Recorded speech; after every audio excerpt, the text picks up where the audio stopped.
안녕하세요. 학생정신건강지원센터 센터장 강윤영입니다. 최근에 모 고등학교 교감 선생님으로부터 다급한 전화를 받았습니다.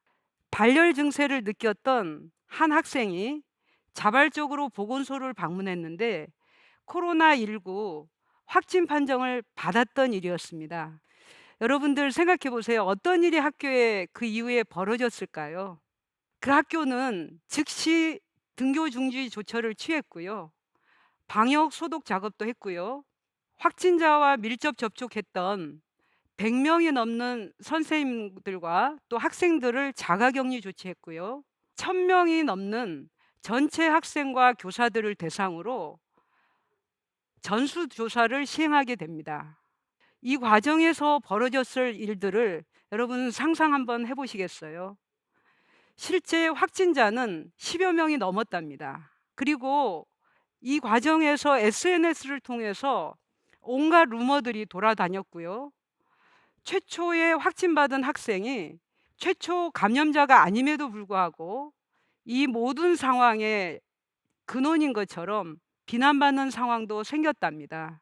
지난 5월 등교 계약이 있고 난 이후로 확진자가 발생한 학교로부터 저희 센터는 비슷한 전화를 많이 받았습니다. 여러분, 생명이 경각에 놓였을 때 심폐소생술을 통해서 사람의 목숨을 구하는 것처럼 재난 위기 상황에서 학교 응급심리 지원을 통해서 무너져 내리는 마음 건강을 지킬 수 있는 겁니다. 저는 교감 선생님 전화를 받으면서 여러 모습들을 떠올렸습니다. 감염병 피해자임에도 불구하고 마치 이 상황의 모든 책임자인 것처럼 비난받고 죄인이 된 것 같고, 또 친구들과 선생님들로부터 부정적인 시선을 받으면서 낙인감을 느꼈을 확진 학생들요. 그리고 아무런 대비 없이 너무나 갑작스럽게 자가격리 조치에 들어가게 되면서 불안감과 고립감과 격리감을 느꼈을 친구들요. 아이들의 이런 모습에 불안감과 당혹감을 느꼈을 부모님들 모습이요. 그리고 이 모든 상황에 책임을 오롯이 져야 되고 어떤 결정을 내리더라도 감당해야 될 우리 학교 관리자 선생님들과 보건 선생님들의 모습이요. 이처럼 재난 위기 상황은 우리 모두를 심리적으로 취약하게 합니다. 재난 상황은 똑같은데도 그 재난에 대한 반응은 모두에게 다르게 찾아오고, 또 우리 모두의 반응은 정상적이다라는 응급심리 지원 원칙이 그 순간 저에게 떠올랐어요. 저는 시급히 이 학교를 도와줄, 또 이분들을 도와줄 방법들에 대해서 고민을 시작했습니다. 먼저 화상회의를 통해서 선생님들을 만났어요. 이것도 감염병 유행에서 온 새로운 응급심리 지원 방법인데요. 비대면 학교 응급심리 지원이었던 거죠. 교장 선생님, 교감 선생님, 상담 선생님, 보건 선생님, 또 담임 선생님, 여러 선생님들과 화상으로 만나서 학교가 처한 상황을 우선 공감해 드렸어요. 그리고 그 선생님들로부터 무엇을 필요로 하는지 들었답니다. 선생님들이 필요로 하는 것들은 대략 이런 것들이었어요. 첫째는 확진 학생들, 그리고 자가격리된 학생들이 겪는 심리적 어려움에 대한 심리 지원을 어떻게 해야 될지, 그리고 당혹감과 불안에 떨고 있는 부모님들을 어떻게 안정시켜야 할지. 왜냐하면 부모님들이 안정이 되어야 아이들도 안정이 되는 거거든요. 그리고 비록 현재 음성 판정을 받았지만 일반 학생 중에도 추가로 또 양성 판정을 받을 수도 있고 확진자가 될지도 모른다는 불안감에 떨고 있을 우리 아이들을 어떻게 안정시켜야 될지, 이런 고민들을 제게 들려주셨어요.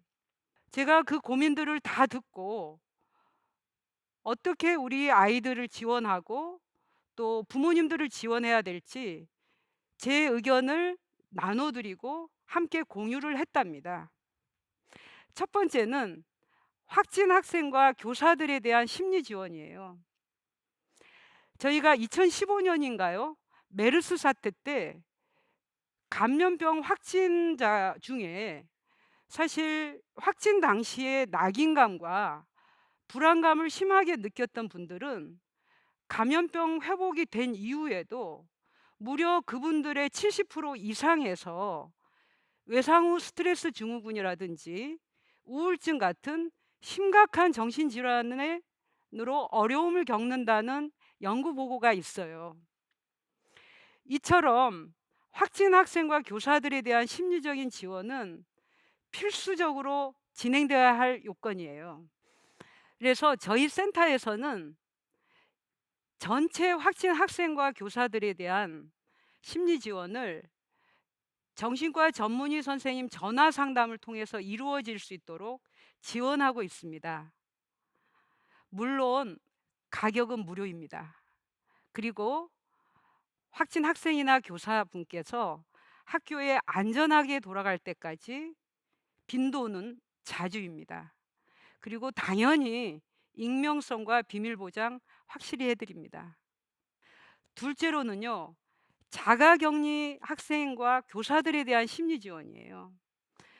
사실 우리가 살아가면서 갑작스럽게 경험하게 되는 고립의 경험, 격리의 경험은 우리 모두에게 큰 정신적인 충격이 될 수 있습니다.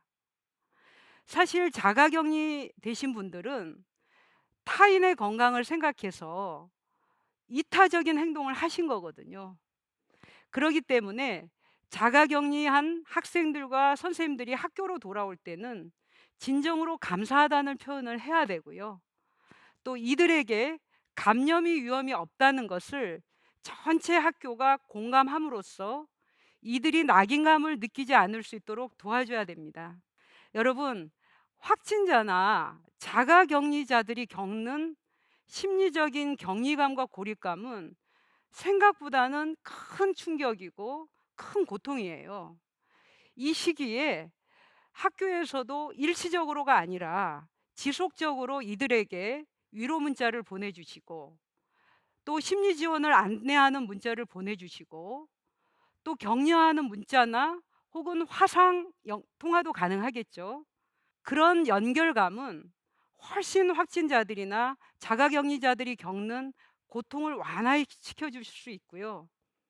또 그분들이 심리적 어려움을 회복하는 데 큰 도움이 될 겁니다. 셋째로는 일반 학생들에 대한 심리 지원이에요. 사실 감염병 재난과 무관하게 정신적인 어려움을 겪고 있었던 학생들이 있을 거예요. 근데 최근에 코로나19가 장기화되면서 이들 학생들의 어려움이 훨씬 더 가중될 수가 있거든요. 특히 코로나19는 전 사회의 구성원 모두를 힘들게 하기 때문에 우리 학부모님들도 굉장히 어렵게 만들 수가 있어요. 그래서 최근에 실제 가정의 학부모님들과 또 아이들이 함께 있는 시간이 많아지면서 가정 폭력이나 또 아동 학대나 이런 어려운 일들이 많이 벌어지고 있다는 보고들도 있어요. 또 실제로 가정이 어려워지면 직격탄, 그 피해의 직격탄을 입는 것은 우리 아이들이거든요. 어느 때보다도 아이들에게 보살핌과 그리고 관심이 더욱 필요할 때예요. 특히 학교는 이러한 상황에서 아이들에게 보호 장치가 될 수 있는 귀중한 장소가 되어야 함을 더욱 강조를 해 드리고 싶어요. 끝으로 넷째는 학부모님들과의 소통이 굉장히 중요할 겁니다. 학부모님들은 사실 또 '우리 아이가 감염되지 않을까.' 이런 상황에서 그런 걱정을 많이 하실 수밖에 없습니다.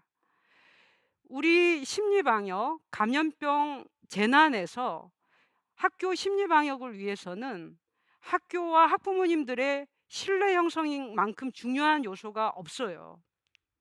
학부모님들과 신뢰할 만한 관계를 유지하려면 반드시 학교는 부모님들과 자주 소통을 하셔야 돼요.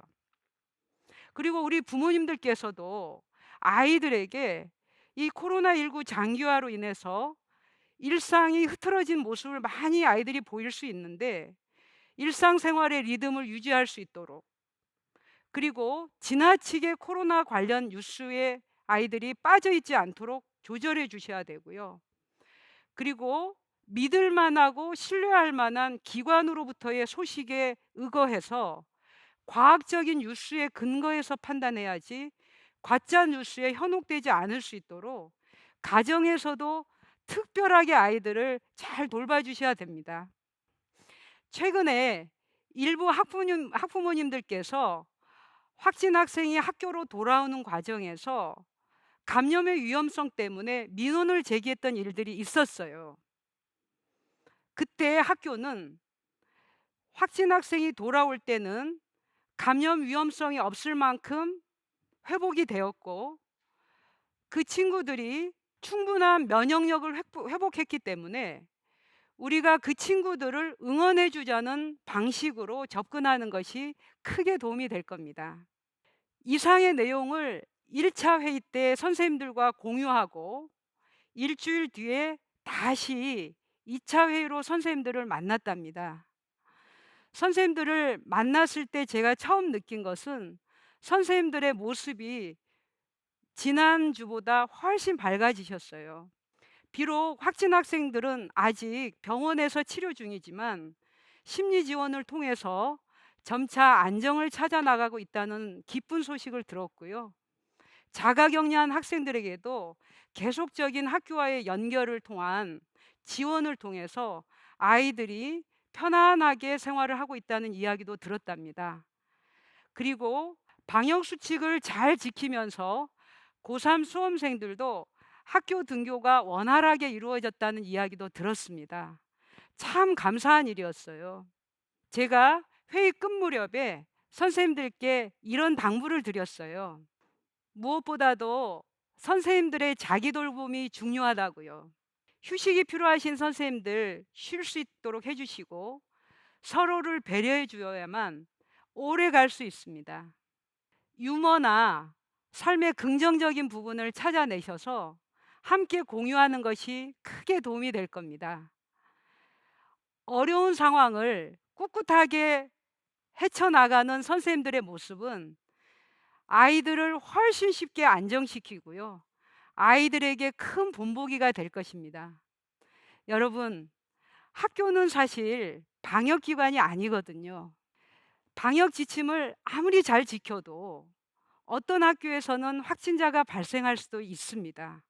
그때 학교를 비난할 수 있을까요?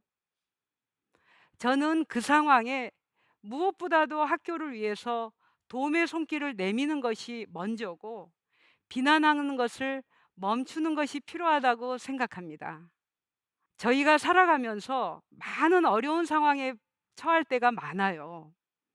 그때마다 어려움도 어려움이지만 주변이 너무 저희를 냉랭하게 대하고 등을 돌리고 비난하는 상황이 된다면 정말 저희는 절망과 좌절에 빠질 수밖에 없을 것 같아요. 하지만 이럴 때 응급심리 지원을 통해서 서로의 상처를 보듬어 주고 서로의 어려움을 함께 이겨내갈 수 있도록 지원해 준다면 우리 모두는 용기를 내서 이 어려움을 극복해 갈 수 있을 거라고 생각해요. 여러분, 이런 경험을 통해서 우리 아이들이 야, 우리 학교가 정말 따뜻한 곳이구나. 우리에게 굉장히 안전한 곳이구나. 라고 느끼지 않을까요? 여러분, 학교 응급심리 지원이 필요할 때 언제든 저희에게 연락 주세요. 감사합니다.